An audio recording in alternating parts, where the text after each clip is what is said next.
Thank you, Dana. Well, most of us in Wisconsin are set to get an income tax cut after Governor Tony Evers signed off on the Republican-written budget today. Naomi Coles is at the Capitol with how this impacts you. Naomi? He preserved more than $2 billion in income tax cuts for anyone making between about $24,000 all the way up to $350,000. That last number if you're filing jointly.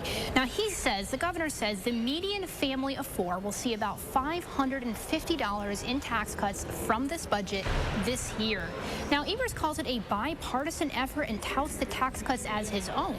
Republicans say the budget is theirs. They're pointing to tax increases that the governor had written into its original form. That, of course, was before the state knew it had more than $4 billion more than expected.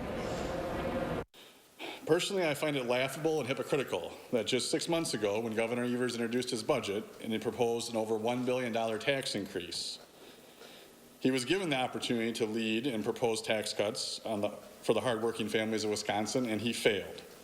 At the end of the day, vetoing this budget in its entirety would have meant not only jeopardizing those investments that I just mentioned, but also likely causing our kids in schools to lose $2.3 billion in federal funds.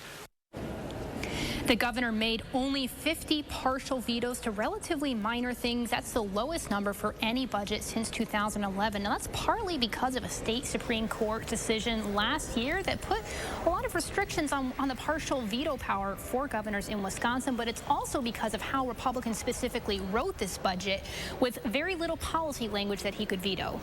All right, Naomi Coles reporting live from the Capitol. Thank you.